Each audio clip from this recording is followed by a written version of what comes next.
Last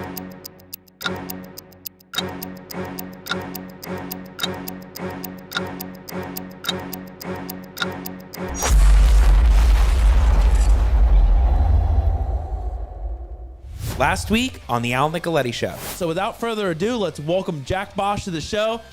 There he is, the landman. All right, man. Al, thank you for the wonderful introduction. And man, that is a beautiful intro you got going there. I love it. What's going on in the market? What are people focusing on with land? Everyone wants to build industrial warehouses and things like that because cities are growing, and these data warehouses and the last mile delivery kind of things for FedEx and for Amazon and things like that. So any kind of industrial land that you can find, boom, gold mine. So these are usually infill lots. Well, as long as you can get infill lots for below $50,000 and sell it to those builders, even in $350,000 neighborhoods, you can make money. Finding the right markets to go to, being able to find the data or leverage the data to being able to get to that kind of deal. Who are the people who buy your land? Well, it's the people that live in the city and that want to live outside of the city. So you have your market right built in. So here's a strategy that you can use to actually find those best areas. So it's basically all the cities come together, their city planners come together, their visionaries come together, and they're developing a vision for the Metro Phoenix area. So they're looking at it and say, like, where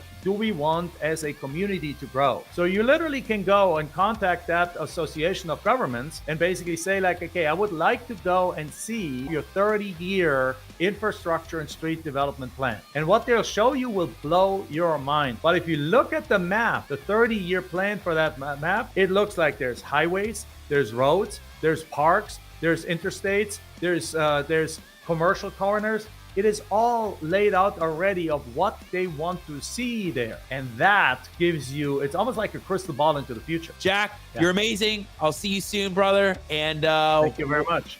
We'll be catching up pretty quickly. And we're live another Wednesday night in the studio. If you missed any of the episode last week, you got to go back and check that out.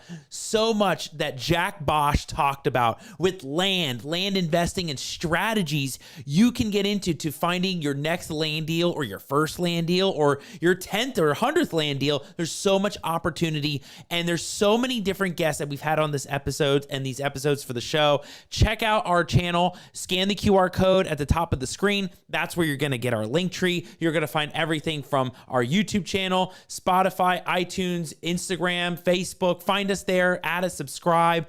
I mean, there's so much content from the show. And you can find videos on probates, partitions, quiet titles, all the weird things in the curative title world that you probably all want to know about, because that's been the hottest topic going around. So find us there, subscribe, you'll see it. And I am super pumped for another amazing episode on the show. I get to bring back the great David Olds on the show. This guy, we had a blast last time, and we're going to have a blast today. David is a wealth of knowledge in this real estate market, and he's been in the game for a long time, so he can really explain what's going on and what to look out for. So I'm super excited. I'm ready. I got my pen and paper. Let's rock this thing.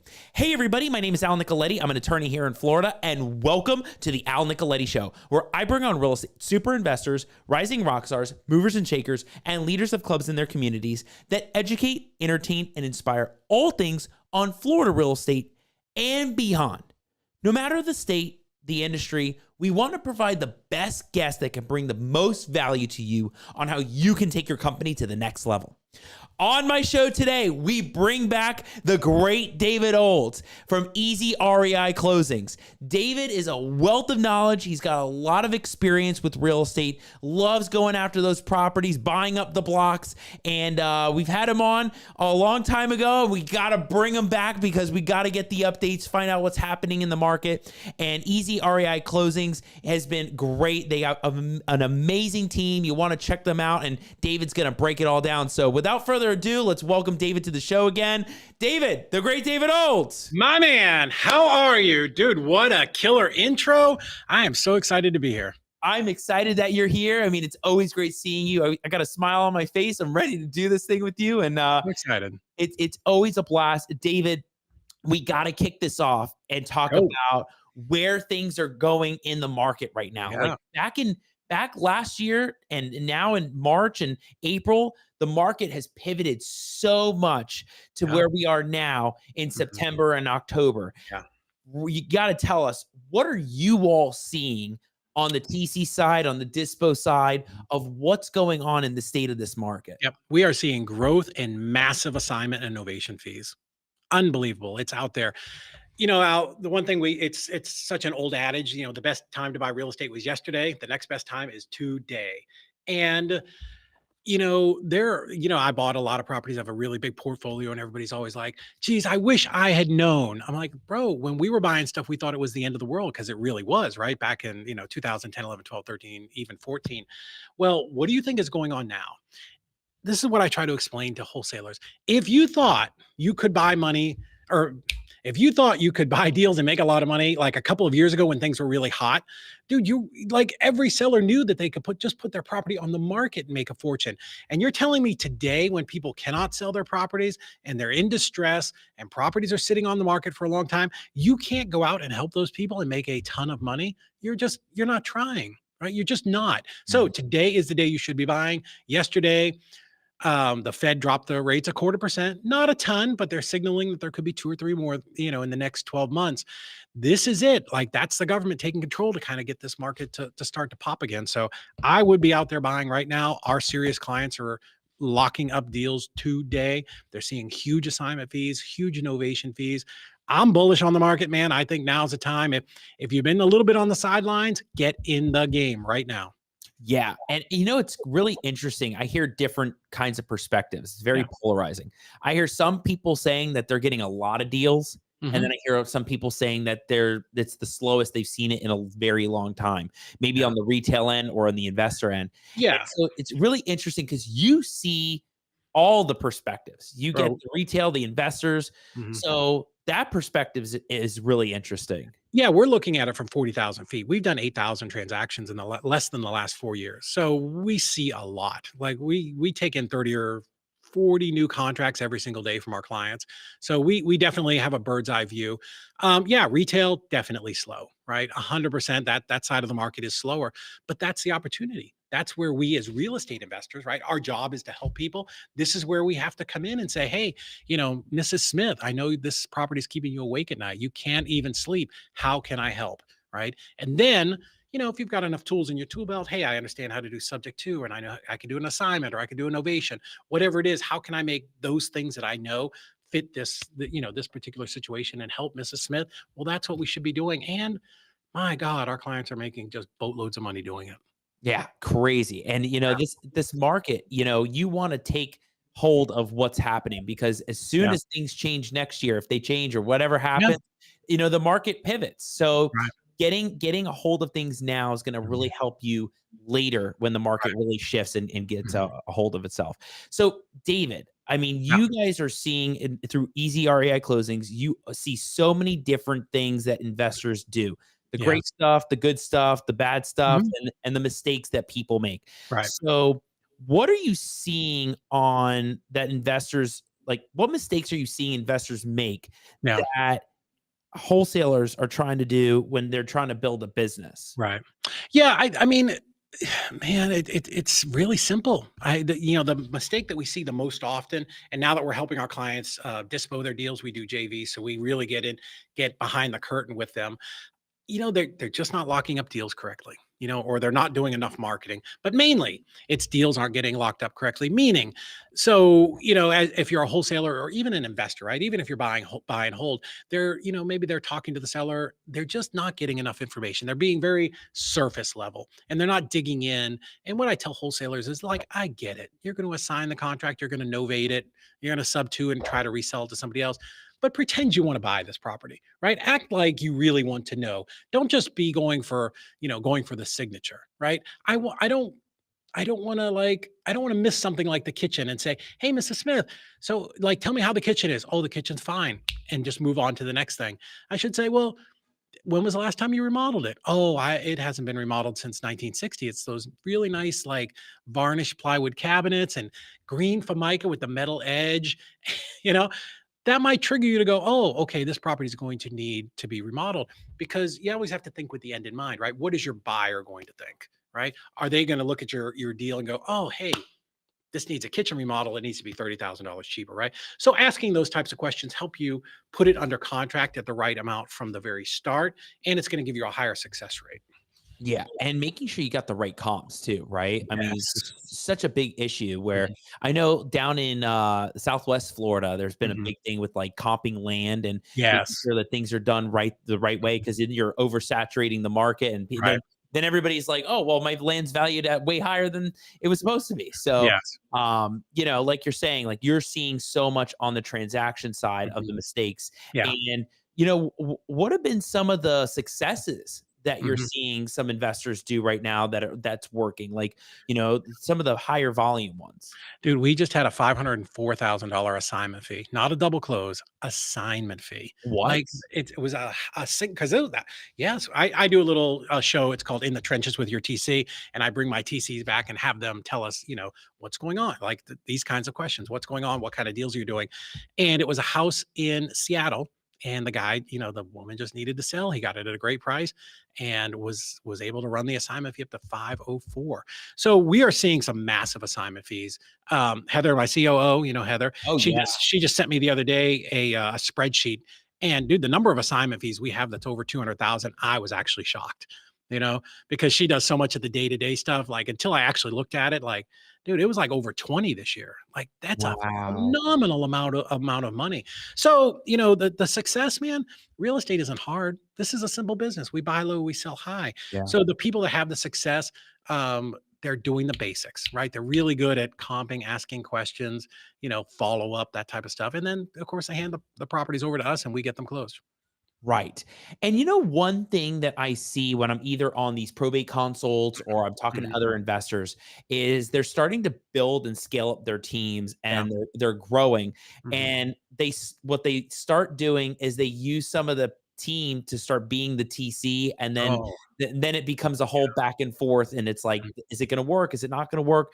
And then Mm. all of a Never sudden they get works. the realization that they do need a TC, right? Yeah. Yeah. So break this down for us. Like what is the role of Yeah. a transaction coordinator and Mhm. why is it so needed in our Yeah. industry for real estate? Yeah. Well, let me take it a little bit back to what you just said there. They build a team and maybe they've got a dispo guy and they're going to save money. And they say, Joey, when you get a deal under contract, you're going to TC the deal. Okay. Cool. Well, let's think about like when we're hiring people, right? We do personality tests. We want the right person for the right job. In acquisitions, I want somebody with a higher empathy level, right? Oh, Penelope, I'm very sorry that your husband passed away. You're right. Like you have to have a little bit of that. You really have to care. But on the dispo side, right? What do I want? And we've had really big dispo teams when we ran nationwide property liquidators. I want somebody that can, have a little bit of energy and kind of go head to head with buyers because buyers are always looking for a discount. So I'm going to take that person who I hired, right? My Tom Brady that I've got out on the field that's out there slinging deals all day long and go, wait, Joey, after you get this under contract, I need you to now find a title company in West Virginia. Where do I do that? I don't know. Figure it out. So now Joey is on Facebook looking for title companies. He's calling people. He's saying, are you investor friendly? He probably doesn't even really know what that means. He doesn't have the right questions to ask. And what we're doing is we're taking him off the field, right? I'm taking Tom Brady off the field and I'm like, hey, man, I got some checks I need you to cut for the accounting department. Can you do that? No, that's dumb. It doesn't make any sense, right? I want him on the phone. I want you to contract this deal. I want you to contract the next deal and the next one after that. When we were running a wholesale company, I had a big hashtag on the wall. It said sell the deal. That's Mhm. what your job is. Let the transactions be done by a transaction coordinator because that's a completely different personality type, right? Those are people that love spreadsheets and following up and solving problems, right? Put the right person in the right job. Yeah. And when it comes to doing that role, I mean, you're going back and forth with the sellers, back Oh, and forth with the title yeah. companies. I mean, it's a big Hours of work. role. It Yeah. is. It is. So for us, you asked, what do we do? We literally take over the minute you get that contract signed. You're going to take that contract, upload it to us. You can drag and drop it at like a 10-year-old can do it. And from there, we take over everything. So let's say it's Claudia, right? You've got a deal, you give it to us. Claudia's going to get this deal. She's going to go, okay, great. West Virginia, Novation. Boom. I got exactly the right title company because we have 500 partner title companies across the country. Cool. She's going to jump on the phone with Mrs. Smith. Go, hey, Mrs. Smith, you're working with Al on this deal over here at 123 Main Street. Hey, Mrs. Smith, I'm going to be your point of contact from here all the way till closing. You're out, man. You don't need to spend 20 hours on the phone with the bankruptcy attorney, or, figuring out where the death certificate is or how to get the lost trust. You don't have to do any of that. Go get your next deal. Great. Claudia's going to continue. Hey, so Mrs. Smith, I have some questions I'm going to ask you for the title company so I can get you paid just as quick as possible, because that's what they all want, right? Yeah. So from there, after doing 8,000 of these, we're like the Matrix. We know how everyone ends. So we're going to start asking all the questions like, hey, Mrs. Smith, is Mr. Smith going to be available to sign? Because a lot of our clients have no idea that somebody's dead. And she may say, no, he passed away 3 years ago. Great. Whole new checklist. Now we're in your world. Now we're in the probate checklist, right? Yeah. We'll ask like, hey, is the property in foreclosure? Are there any liens? We got one maybe 2 weeks ago that the wholesaler had no idea this property was going to foreclosure in 72 hours. Wow. 72 hours. We had to pull 2 coordinators to put them on the phones. We spent over 20 hours to make sure that this thing got stopped. That client of ours is going to make $62,000. Without a transaction coordinator, would not have seen a penny of that. The deal just would have died. Because that's what it's like when you're out there hustling and grinding. You're just like, oh, that deal can't close. I'll just go to the next one. But the reality is, if you have the right people supporting you, right, that know what they're doing, my God, you can double your income.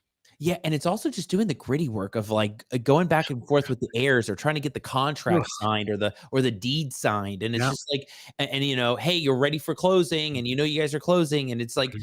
all of a sudden when you get these probates that end up Yeah. having like 9, 10 heirs, it's like, Oh, we've been over 20. It's wild. Well, I'm preaching to the choir here. I know Hannah worked on one, for like a year, and it just took forever, and finally it closed. But you know what happened during that year? Our client, he did not ever even think about this file. He was just out churning deals, and this one was in the background, and it was on her CRM, and she worked it every single week.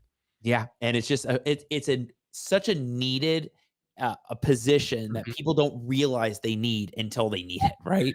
Yeah, like I didn't, I would just used to do it myself because I thought, when I came up in Florida and I started right there in Orlando. People just said, go find the investor friendly title company. I'm like, okay, great. So I would call around and I found somebody who would do an assignment that even understood it. And I'm like, great, I'm at the promised land. I've done everything I need to do. But what would happen is, yeah, just because they'll do that deal doesn't they're not working for you. They're Mhm. not quarterbacking your deal. So every time something came up, it was like, oh, an email, get, dead person, we need a death certificate. And then we'd wait a couple days. Oh, I need an obituary. Oh, I need an affidavit of heirship. Oh, somebody's in prison. You need to figure out how to get them to sign. Oh, these people are in Okinawa, Japan. How are we going to get them? It was all that stuff. And I thought, Al, I'm like, oh, I've got the investor friendly title company. I just didn't realize until I hired Heather and she came in and took all this off my plate. I was just their unpaid worker. I was the unpaid assistant. And then once I had somebody else taking all that off my plate, man, my business grew up and to the right because I'm focused on revenue generating activities, right? I'm doing better marketing. I'm talking to more sellers. I'm talking and teaching my team how to dispo deals better. Yeah, it just makes it so much smoother. So Yeah. David, like you all have just blown up this business with TC. Yeah. Like you got all are everywhere, all 50 states. Yes. What makes you all stand out and Yeah. different as a company? What's Mhm. so unique Yeah. that you all do that the other TC companies don't do? Sure. Great question. And we're going to pat ourselves a little bit on the back here. So obviously we are investors, right? We're not somebody that came into some group and, just decided to take a 6-hour weekend video course that they probably didn't watch anyways. And now they got some little printable certificate. And now you're going to trust them with your $50,000 deal. We don't have virtual assistants trying to close deals, right? That's ridiculous. Imagine you're like, I can hire for $5 an hour a VA from the Philippines, which they're great. I have them for marketing, right? Video production, they're fantastic graphics. But I don't want somebody with an accent calling Mrs. Smith in West Virginia and saying, hey, I'm not going to try to do the accent, but hey, I need your social security number and your wiring instructions. Wah, wah, wah. That's the end of your deal, right? Mhm. So for us, a couple of things that make us unique. One, we do work in all 50 states. We're the only company that has actually closed deals in all 50. Um, all of our coordinators are here in our office. I was just telling you before we came on, we just moved to this big, massive new office, and we're growing so fast we had to go bigger. So Mhm. all of our coordinators are here from 8:30 to 5:30 every single day. So they're not sitting at home, doing the laundry, watching Breaking Bad, and trying to cook dinner while they're doing your deal. So one that's that 8,000 transactions, right? That collective knowledge that's in that group is enormous, right? Even if we had the newest coordinator who might be like a year, if she didn't, know something, she might go, you know what? Like literally, she could turn around and go, "Hey, didn't one of you guys do a foreclosure in Indiana the other day? Oh, great! I need to know how to do that." Right? That knowledge is just baked in and here in our office. And for us, when we train a coordinator, they take 2 to 3 months to become certified. Certified to me is I would let them work my deal. And I'm kind of a dick, right? So I have a very high standard. So that's what it takes to become a certified coordinator for us. It's not some weird 6 hour, 8 hour course that they're, going to do a video. They actually apprentice under one of our team leads and then one of our more experienced certified coordinators. So I think there's that. And then just the culture, right? When Heather and I started this business, we were very intentional that we understood what it was like to be an investor. We understood the needs of an investor, the sometimes the impatience, right? And the anxiety that comes with making sure that these deals close because these deals are important. Right Mhm. now, like sometimes this, whether it's 10, 20, 30, 50, $100,000 deals, sometimes these are make or break deals for some of our clients. We need to make sure that it's going to get over the finish line. So, you know, Heather and everything that she's done is really amazing. Just building out the processes. Again, 5 years of doing it. We're really good at what we do.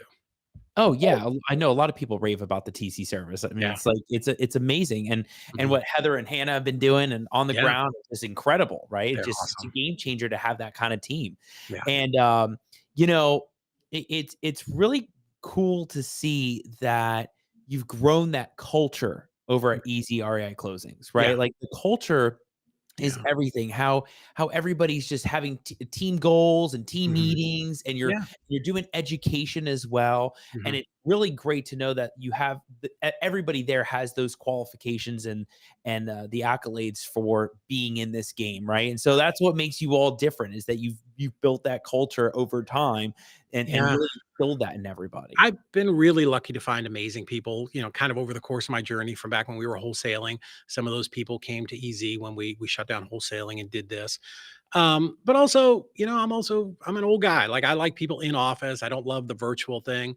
I love that, that community that gets built and that they can all sit around the big conference table here and have lunch and we have our meetings. And yeah, I mean, they become like a family and we can talk about the good things and the bad things and how are we going to fix it. So yeah, honestly, I have a great team.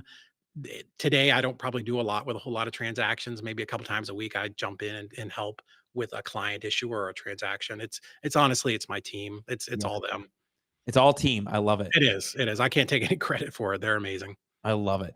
So, David, messy title issues. This Yeah. is probably one of the biggest topics Yes. that you probably see in the Mhm. office or the whole Mhm. team sees. It's Yeah. like whenever these investors get these messy or dilapidated, distressed deals, you're Mhm. gonna have probates, you're gonna have Mhm. tax deed issues that Yeah. need quiet title. What are you seeing out there, and how are you guys solving these on the TC side? Yeah. So again, 8,000 files. We've seen them all. There's a process and SOP built out for literally all of them. And we try to do that because it's great for training. But when a weird deal comes up, like whoever does it, like here's the process, here's how we solved it. But let me say this for the people that are watching this. Al, a lot of people say to me, you know what, David, I love what you're doing. As soon as I get a messy deal, I'm going to come to you. And I say, that's fantastic. I hope it's not too late. And I'll ask them, I said, well, the last deal that you had that went really sideways, the day you signed the contract, did you think it was going to consume your life? Did you think it was going to make you, just rue the day that you got into investing? Of course not. Nobody the day you sign your contract, you think it's going to be a disaster, right? So it's when you're so far deep into it that maybe it can be fixed, maybe it can't. I'm not sure. I want it the day that you sign that contract so I can get to work. While you're still looking for your buyer, we're working behind the scenes, talking to Mrs. Smith, filling out that 4-page intake form, asking all of the questions, right? We're trying to ferret out every single problem because I don't want it to come out of the woodwork a week before closing. You know? Yeah. So that's one of the things that really makes us different. Um, problems. I mean, dude, it's every day. But let me tell you this, it's kind of funny. So I always try to get my coordinators. I'm like, hey, I need case studies. We send them out as emails. We're going to do videos, and they're like, oh, nothing's really happening. I'm like, well, that's weird. We're closing a lot of files. I'm seeing them all get closed. Dude, we're back here the other day doing a little video, and they start just dropping stuff like, yeah, there was this deal in Pennsylvania the other day, and it was this Amish guy was buying it. And at the last minute, he walks the property and decides he wants the mule to go with the property. So she's like, I had to jump on the phone with the seller and make sure that this was going to go okay and make sure the addendum got signed. And this mule was very important to the buyer because it was like an heirloom bloodline mule. I'm like, dude, that's crazy. Yeah. Right? That's just wild stuff. And then there's, people like in prison, getting those things. It's just to them, all of that weird stuff is just a Tuesday. Yeah, It's not exactly. even a thing. They don't even it doesn't even register for them that it's weird. So I have to like really drag it out of them. Like, hey, tell me what's going on. I did a land podcast the other day and I'm like, okay, tell me some land stuff. And they all just kind of sat there and I had to like ask them a couple questions like, oh yeah, I guess that did happen. I'm like, that's weird. Yeah. That's weird stuff. You guys are just so immune to it because you do it every single day. So it's wild, but yeah, they've got stories for days if you can pull it out of them. I'd probably say the same thing. For me, Yeah, it's like another day in the office, but if you right. ask me or Mike asked me, and it'd be like this crazy wild story that Mhm. nobody's heard about before. Yeah, And it's always interesting because these messy title cases can end up being some of the biggest deals that are out there. right. And it's just a matter of being very proactive Mhm. upfront about figuring out what Yeah. the title shows and how to Mhm. coordinate it, Right. right? And that's why I'm saying, like, with the probate deals and the messy deals, you have to have a great TC team, Sure. because as soon as you find out that there's 5 probates and there's 17 heirs, and then all of a sudden you got to collect everything and get all the Yeah. death certificates, Yeah. it's a lot of work, Yeah. but those are the messy deals that make the money. They And are so you because really, nobody else does them, right? But a lot because what happens is, and I did this. I was guilty of this when I was a solo operator or had a very small team. I'd just be like, "Oh man, we're not going to be able to close this. What else do we got?" Right? Like I just push that aside and I keep rolling, right? I want the low-hanging fruit. But the reality is most, not all. Like every deal, some are just such a rat's nest that I need to send it to you and you come back in a year after you've cleaned up all the stuff. But most of these deals can be solved. And it's little like that foreclosure, $62,000, man. I'm not saying that's life-changing money, but that will change your business. You could do a lot of marketing, you can hire some people, and we do this every single day for clients. And the reason we have such a high retention rate is because after they get out of that business and it's our coordinators that are handling it, they're like, I'm never going back to that again. This is mind numbing stuff. As Corey Geary would say, brain damage. I'm not doing it. yeah. Uh, so David, what besides probate and some of the Mhm. quiet title stuff, Yeah. have any stories you've seen that have been like really crazy aside from the mule story? Like any crazy title stories or anything that you see? Yeah, so much fraud. Like we see fraud all the time. And again, our coordinators, we're so used to talking to sellers that we could pick up on weird. So like people won't get on the phone. Just there'll be different names, of course, on title. Or, we had one where the guy was like, yeah, I'm the seller. Cool. So we pull it up and his name is not on title.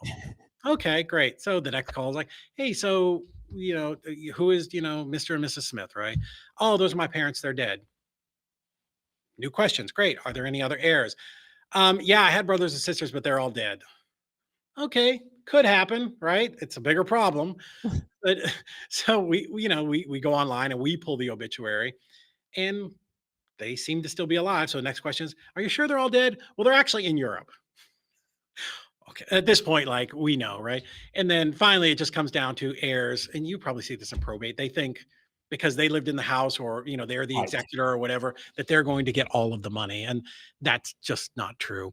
So then we had another one the other day. And this file actually hit us 2 times, 2 different coordinators at different times, but comes in and the coordinator is talking to this girl who says she's the seller. Oh no, she says she's the daughter of a guy who's in prison and she has a POA.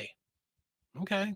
Nobody loves a POA. It's the first a lot of red flags go up with a power of attorney, especially with a title company, right? Because you're like, why can't this person show up? But okay, I'm Right. in prison. So we're like, oh, well, that's no problem. We can get him to sign. Oh, you don't have to do that. I have a POA. We're like, okay. Well, we dig and dig and dig and dig and did like she's like, this is my attorney, but you have to text her. It's like things are getting really weird. Side note, this girl has already sold two of these properties that this guy in prison had. What we find out is she's not even the daughter. Her boyfriend was selling drugs. Somebody died. They pinned it on this guy. He went to jail. She assumes his identity, gets somebody to fake notarize a power of attorney. She sold cars, drained bank accounts, sold two properties, and obviously was not the heir. So we were able to put a stop to that. Um, Ashley, I think it was, she put in like a fraud alert. So it went out to all the underwriters. Like a month later, the same property pops up to another coordinator. Mm. And the minute she submitted a title, they called back immediately and said, nope, this thing's on the fraud. We can't close this. So end of that story was because we did like a two-parter on this. The DA realized that it was all, the guy was just framed and he is supposed to get out of jail here in the next couple of weeks. So yeah, just wild stuff like this. And the bad thing is, our client in the first case, he was buying this deal for himself. So if this thing had closed and our coordinator didn't catch it, he's buying a property. He's going to start putting money into it. This dude gets out. They're going to unwind that. That's still Mhm. his property because it was fraud. Now our investor would have been out 10, 20, 30, I don't know, however much they spent to remodel it. So, these things, it's important to make sure you've got somebody doing this for you. Oh yeah, you got to make sure you're doing it the right way, right? And making sure you got title all set up, TC Mhm. team set up, the lawyer Yeah, side set up. There's so many different factors that absolutely play out 100%. into this. Yeah. David, so interesting. Love hearing about all these different things going on. I know you probably have stories for days and Days. months. But let me ask you this. I Yeah. do these three signature questions, and I I think love it. these are really valuable for some people out there. Yeah. What software are you all utilizing today in your business that's helping grow the business? Um, I mean, we use Go High Level more on the marketing side, right? That I'm sure that's very common. For us, the backbone of actually all of the systems that we've built is Airtable. We have a very high level customized Airtable that just allows us. It's a Kanban view. I don't know if people know that. It's kind of like different columns, and you can move things back and forth. For me, that works fantastic because I'm such a visual person. So I want to see property moving from, you know, intake to seller documents to pending title. I want to be able to see things moving across. Um, yeah, of course, Investor Lift is absolutely amazing. But yeah, those are some of the big ones. Airtable. I haven't heard that one in a long time. Dude, That it's was like fantastic. I pay 5 them years ago. so much money every year, but we literally, software is important. Even like PropStream. I tell Burton, Burton from PropStream, they're like $112 a month or something. I'm like, bro, you could be 500. I could not run my business without the right software, and that's the advantage that we have now in our industry and in life in general. Is I started this in 2002. Things have advanced so much, right? Where we have this technology and software that just makes things go so much faster. I was just on a webinar with Launch Control and River XAI, and dude, the stuff that even AI is doing, it's not that it's so much replacing people, but it's just allowing us to move so much faster and be so much more efficient. Yeah, it's crazy how fast some of those Mhm. systems can move. Yeah. But yeah, no, that's a great one. Let me ask you this, David. So for you all, whether it's on the TC side, on the investment side, how are you all protecting yourselves in a down market? Yeah. Should it continue to stay this Mhm. way? Um, Here's what most investors, we do a lot of education. We do, a lot of pods. We're going to bring you on. So here's the thing about investing, right? If you're listening to this and you're like, oh, I'm listening to the news and it's saying that everything is so bad. One thing about investors is we are very light on our feet, right? We can pivot very quickly. We can change strategies. We can go from, assignments to novations, which are just crushing it right now. Or back to sub two or contract for deed, or I'm going to buy this property and rent it out, right? Like we have the ability as the market goes up and down, and it does. It's always going to go up and down. It's always done it. I've been through, I think, 3 cycles now since I've been in business. But we try to explain to our investors, and I try to get this word out as much as I can, that you just have to sometimes pivot. Like there's a strategy for every part of the cycle, whether we're up, whether we're down, whether we're in the middle, and you just have to understand that. There's a fantastic book that I read. It's by a guy named Dave Lindahl, Lindahl. AHL, something like that. And it's called Emerging Markets. And that is one of the best books. I cannot recommend that enough to people because it really breaks down what's going on in markets, how to evaluate them. And, do not get kind of bamboozled listening to the morning show saying real estate's terrible, because real estate is so local. It really is. There's so much going on where, Texas is doing great, or honestly, Chattanooga, we're on this huge run right now. They're doing billions of dollars in development downtown. So, so many investors are coming here to buy properties, but there's always a place that's popping. It's not down every place. That's just not the way markets work. Yeah, it's definitely more on the local end for sure. Yes. Yeah. Yes. Yeah. And love it. That was going to be my third question on the book, but you nailed it right there. There it is. Yeah. If you haven't read Rich Dad Poor Dad, it's the most cliche thing. Go get that. Emerging Markets, Dave Lindahl. The other one that I read about a little over a year, maybe a year and a half ago, really changed my life. Dan Martell, Buy Back Your Time. Yeah. 100%. If you haven't read that, go get that book. If you like audiobooks, it's a fantastic audiobook, because at the end of each chapter, he actually does an additional kind of just that chapter that's not in the books, where he talks about one of his clients, and he kind of tells some stories about how that lesson that he taught in that chapter, how it applied to their business. So Dan Martell, absolutely amazing. Again, those are three great books. I didn't even know that about the audio part. I think that's it's really good. I listened to it. I went to Tallahassee with Sheik last January, and I listened to it down and back, and it was it changed my life. interesting. Well, we'll check that out now. There you go. David, last question on signatures. So what would you say is the most important skill a real estate investor has to have today? I mean, they're all important, but you have to be able to market. You have to be able to bring in leads before you can do anything. Like nothing else. You could be the greatest comper in the world, but if you're only looking at 1 or 2 deals a week, that's just not enough volume, right? So it is a volume game, right? Not everybody is going to say yes to us. Even RJ Bates, probably one of the best closers in the country, gets 1 out of 10. 1 out of 10. Think of that. That's the best. People who are just getting started may only hit 1 out of 50. So Right. sometimes people will say to me, or they'll be texting me, or they'll reply to one of my reels, like, "Oh, I went driving for dollars today and got 30." I'm like, "Great, go back out and get 300. And then tomorrow, go get 300 more."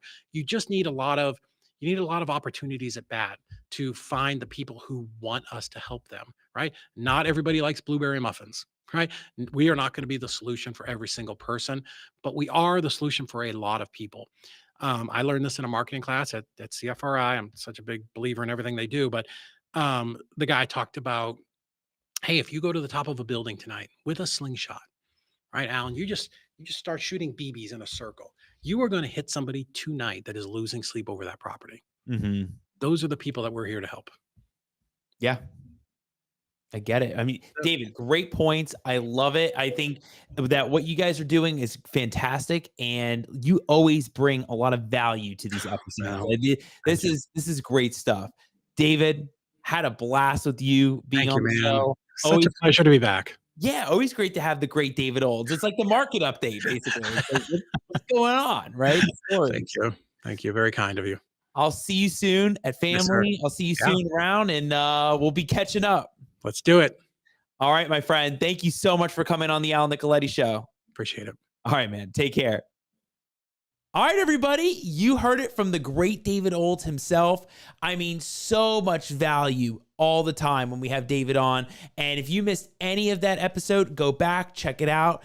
And if you want more content on our episodes, scan the QR code at the bottom of the screen. You're going to get all of our content. Follow us there, subscribe on YouTube, follow us on Instagram, and it's another night in the studio. We'll see you next week, Wednesday night, 9 p.m., everybody. Take care.